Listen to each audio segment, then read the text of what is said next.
বিসমিল্লাহির রহমানির রহিম। ইন্নাল মুত্তাকিনা মাফাজা। আজকে আলোচনা করব 7টি অঙ্গের মাধ্যমে আল্লাহ তাআলার ভয় প্রকাশিত হয়। 7টি অঙ্গের মাধ্যমে আল্লাহ তাআলার ভয় প্রকাশিত হয়। আমাদের প্রিয় নবী সাল্লাল্লাহু আলাইহি সাল্লাম বলেন যে যাদের অন্তর আল্লাহ তাআলার ভয়ে প্রকম্পিত হয়, আল্লাহ তাআলা ওই ব্যক্তির গুনাহগুলোকে মাফ করে দেন। আল্লাহ তাআলা ওই ব্যক্তির গুনাহগুলোকে এরকম ভাবে ক্ষমা করে দেন, এমন ভাবে পাপগুলোকে ঝরে ফেলেন, যেমন ভাবে একটা গাছের শুকনো পাতা যেরকম ভাবে নাড়া দেওয়ার সাথে সাথে ঝরে যায়, পড়ে যায়, এরকম আল্লাহ তাআলা এরকম ভাবে মুত্তাকিনদের গুনাহগুলোকে আল্লাহ তাআলা ঝরে দেন। আল্লাহ তাআলা গুনাহগুলোকে মাফ করে দেন, ক্ষমা করে দিয়ে নেক আমল দ্বারা ভরপুর করে দেন। আসুন আমরা মুত্তাকিন হই। 7টি অঙ্গের মাধ্যমে আল্লাহ তাআলার দিকে আল্লাহ তাআলার কাছে মুত্তাকিন হওয়া যায়। 1 নম্বর হলো মুখের মাধ্যমে। মুখে কোনো খারাপ কথা বলা যাবে না, মুখে কোনো গীবত শিকায়ত বলা যাবে না, মুখে কোনো মানুষের বকা গালাজ হিংসা করা যাবে না। মুখে একমাত্র আল্লাহ তাআলার ভয়ের কারণে কোরআন তেলাওয়াত করতে হবে।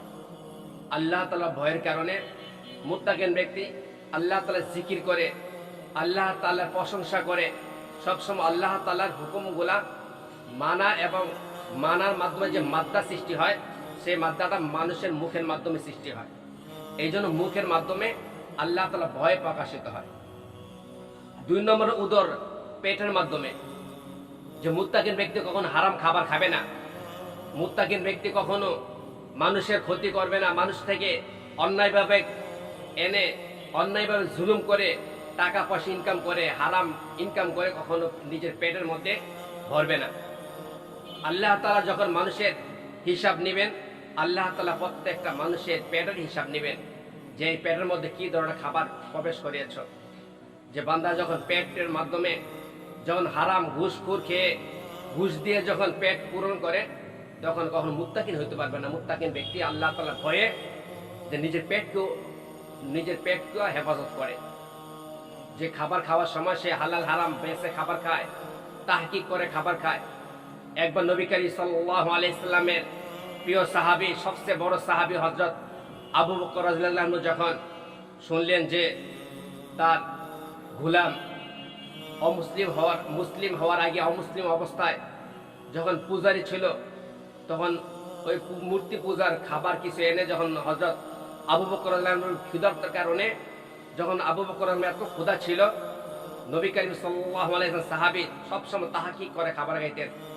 এত ক্ষুধা ছিল যে তাহকিক করার মতন শক্তি ছিল না। এই কারণে যখন তিনি এক লুকমা খাবার খেয়ে মুখে দিয়ে ফেলছেন, যখন গিলে ফেললেন, এরপর মনে হলো তাহকিক করা দরকার, কি খাবার করতে আনছো। যখন জিজ্ঞাসা করা হলো, তখন বললেন যে আমার খাবারটা অমুসলিম অবস্থায়, যখন আমি অমুসলিম ছিলাম তখন আমাকে খাবারটা দিয়েছিল, সেই খাবার এটা। তখন তিনি খাবারটা ফেলে দিলেন। এমনভাবে খাবারটা ফেলাইলেন যে উনার একদম পেট থেকে বমি করে, হাত ঢুকাইয়ে বমি করে রক্ত সহ বের হচ্ছিল। তখন গোলাম বলল যে খাবারটা এইরকম ভাবে ব্যবহার করা কি দরকার। তখন বললেন যদি আমার জীবনটা চলে যায় তাও আমি খাবারটা হারামটা বের করব। কেমন ছিল তাদের আল্লাহ তাআলার ভয়। এই জন্য পেটকে রক্ষা করতে হবে আল্লাহ তাআলার ভয়ের কারণে। 3 নম্বর, চক্ষুকে হেফাজত করতে হবে। যার যত চক্ষু হেফাজত, যার চোখ হেফাজত করে, সে আল্লাহ তাআলা ওলি হতে পারবে, সে আল্লাহ তাআলার প্রিয় বন্ধু হইতে পারবে, সে আল্লাহ তাআলার মুত্তাকিন বান্দা হইতে পারবে। চোখের মাধ্যমে মানুষ গুনার উৎপত্তি হয়। এই চোখকে হেফাজত করতে হবে, হারাম জিনিস দেখা থেকে চোখকে হেফাজত করতে হবে, হারাম জিনিস থেকে চোখকে হেফাজত রাখতে হবে, হারাম জিনিস থেকে চোখকে হেফাজত করতে হবে। হালাল দিকে তাকাইতে হবে, হালাল কোরআন তেলাওয়াত করতে হবে চোখের মাধ্যমে দেখে দেখে। হারাম জিনিস থেকে তার চোখকে হেফাজত করতে হবে। যে যত চোখকে হেফাজত করবে হারাম জিনিস থেকে, সে আল্লাহ তাআলার মুত্তাকিন বান্দা হতে পারে। 4 নম্বর হলো হাত। হাতকে হারাম কাজ থেকে, হারাম জিনিস ধরা থেকে দূরে রাখতে হবে। যখন যার যত হাত হারাম থেকে দূরে থাকবে, সে আল্লাহ তাআলার মুত্তাকিন বান্দা হতে পারবে। হারাম জিনিস ধরা থেকে দূরে রাখতে হবে হাতকে। হারাম সুদ ঘুষের টাকা ধরা থেকে, ঘুষ থেকে এবং অন্যায়ভাবে কারো জুলুম করা থেকে অন্যায়ভাবে কারোর উপর জুলুম করাতে, অত্যাচার করার থেকে হাতকে হেফাজত করতে হবে।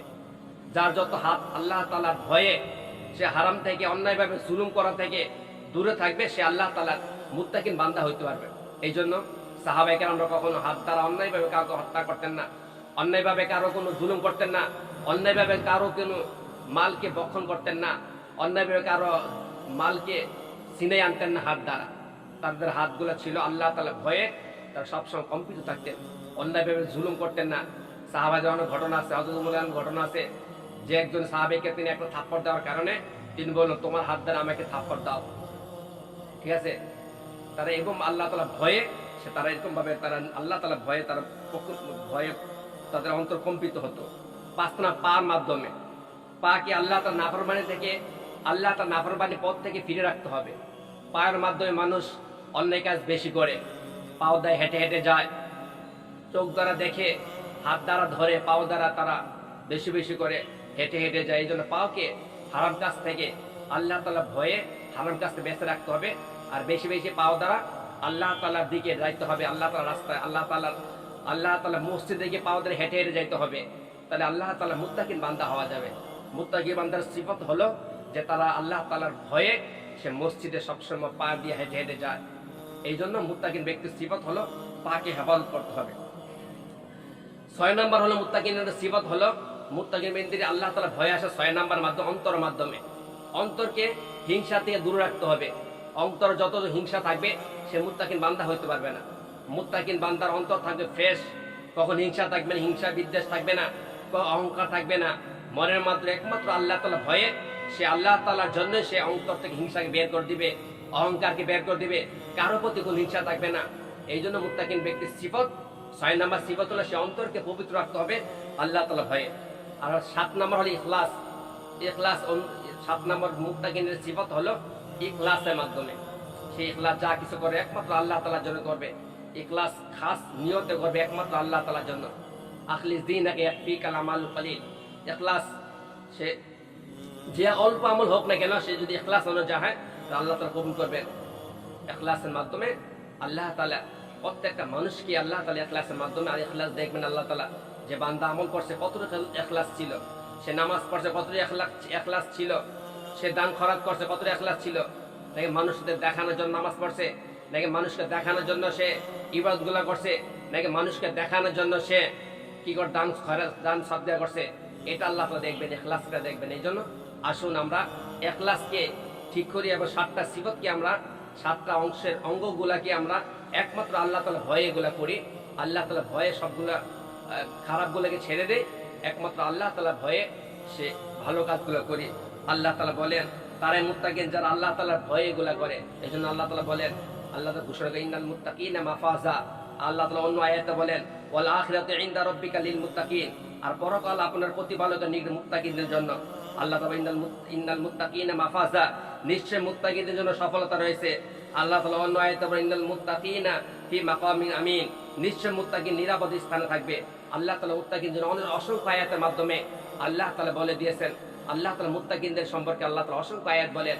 আর নবী কারীম সাল্লাল্লাহু আলাইহি ওয়াসাল্লাম তো বললেনই যে মুত্তাকিনদের জন্য যে যখন যাদের ভয়ে, যারা আল্লাহ তাআলা ভয়ে নিজের অন্তর কম্পিত হয়, আল্লাহ তাআলা তার সমস্ত গুনাহগুলোকে ঝরে দেন।